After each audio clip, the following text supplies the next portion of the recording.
paliwanag nga po niyo sa akin yung ano, paano po pagganap ng isang Kristiyano na ganito? Yung sinabi ni Jesus na, kayo ay isusugo ko sa gitna ng mga lobo. Magpakatalino kayo tulad ng mga ahas, ngunit magpakamatimtimang kayong tulad ng mga kalapati. Yun lang po ang gusto kong mapaliwanagan. Sige po, basahin po natin. Narito, sinusugo ko kayong gaya ng mga tupa sa gitna ng mga lobo. Magpakatalino nga kayong gaya ng mga ahas at magpakatimtimang gaya ng mga kalapati. Ayun. Ang tinakausap niya po rito, mga alagad niya, mga apostol.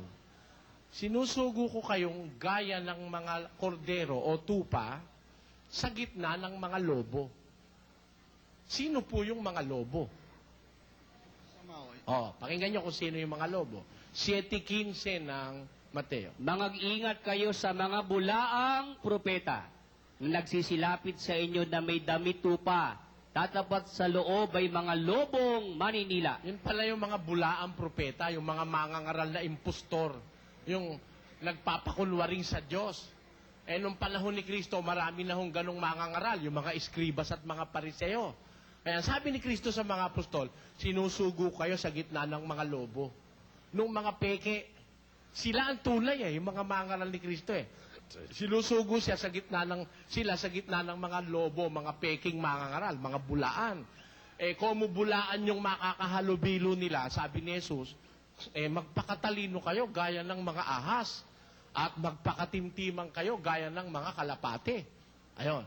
Tanungin natin, bakit matimtimang gaya ng kalapate? Ano ba ibig sabihin nung magpakatimtimang kayong gaya ng kalapate? Tingnan po natin kung anong klase itong kalapate. Pakinggan nyo. At nangyari, pagkaraan ng 40 araw, na binuksan ni Noe ang dungawan ng sasakyan na kanyang ginawa. At siya nagpalipad ng isang uwak, at ito'y nagparuot parito hanggang sa natuyo ang tubig sa lupa. At nagpalipad siya ng isang kalapati upang tingnan kung humupa na ang tubig sa ibabaw ng lupa. Tatapot hindi nakasumpong ang kalapati ng madapuan ng talampakan ng kanyang paa at nagbalik sa kanya sa sasakyan sapagkat ang tubig ay nasa ibabaw pa ng buong lupa. Nung gusto tigil na po yung baha, yung bagyo, pero may baha pa. Ngayon, pagkaraan ng ilang mga buwan, gusto malaman ni Noe kung okay na yung paligid, nasa daong siya. Binuksan niya yung daong, yung bintana. Nagpalipad siya ng uwak.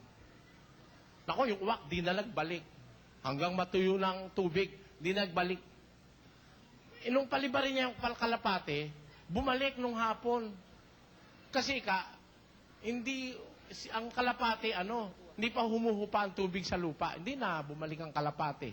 Alam niyo kung ba't hindi bumalik ang kalapate? Kasi walang masumpungan. Basahin mo. Tatapot hindi nakasumpong ang kalapati ng madapuan ng talampakan ng kanyang paa. Ayun, walang masumpungang madapuan yung kalapate. Bumalik bakit yung uwak hindi na bumalik? Bakit? Tingnan nyo kung anong ugali ng uwak.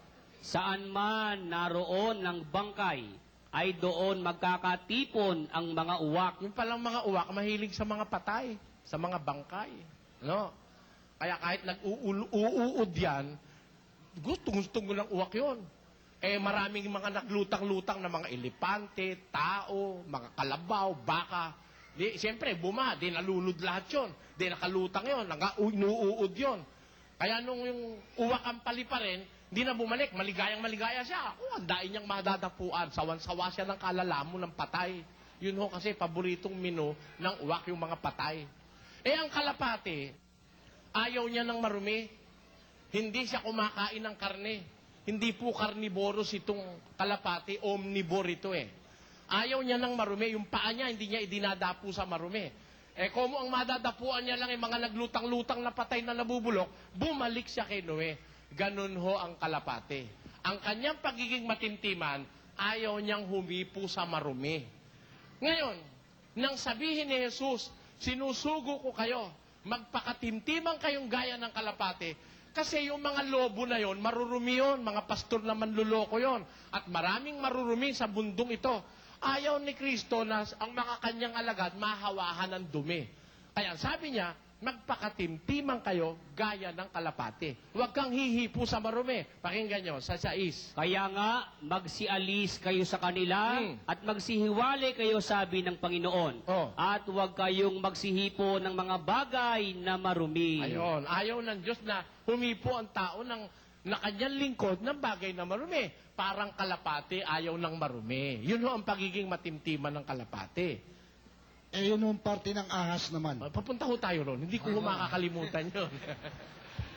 Ngayon, bakit naman sinabi ni Jesus na magpakatalino kayo gaya ng mga ahas? Sino ba yung ahas na sinasabi sa Biblia?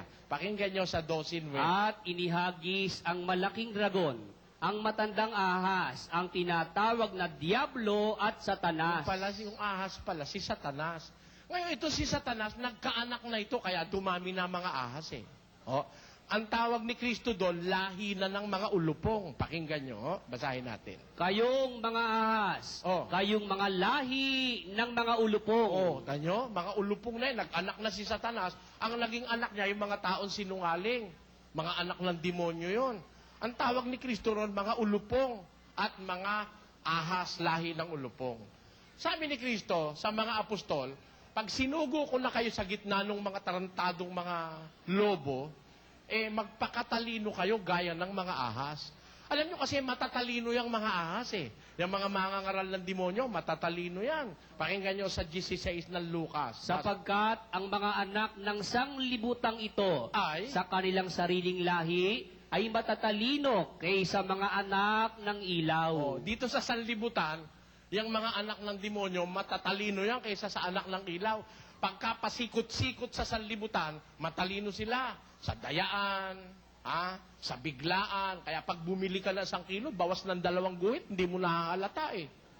Di ba? O, ganun eh. Matatalino yan. Yun lang mga balasador niyan eh. Talagang mapupuslitan ka ng baray. Meron pala rito sa loob eh. Oh. Hindi mo alam, natatalo ka. Kaya kung anak ka ng Diyos, kailangan wag kang tatanga-tanga. Kaya kung paano matatalino itong mga anak ng demonyong ito, magpakatalino ka rin. Kasi pag hindi ka nagpakatalino, matatalo ka sa laban. May laban ho kasi. Pag tatanga-tanga ka, kaya nga sinasabi ko madalas sa akin mga kapatid, walang Kristiyanong tanga. Pag Kristiyano ka, obligasyon mong magpakatalino. Kasi matatalo ka ng kalaban pagka tatanga-tanga ka. Ibig sabihin nung magpakatalino kayo gaya ng ahas, ay pantayan mo man lang yung kanyang katalino at hindi ka matatalo. Ayun. Pero sa pagiging matalino mo, magpakatimtiman ka gaya ng kalapate. Meron kang may control ka. Hindi ka basta dapat sumubo. Kasi yung matimtiman ho, ay ibig sabihin ng matimtiman hindi agad nadadala ng kahit na sino yun Pag matimtiman, parang ganito. Walang matimtimang birhen sa matiyagang manalangin. Di ba kawikaan yun?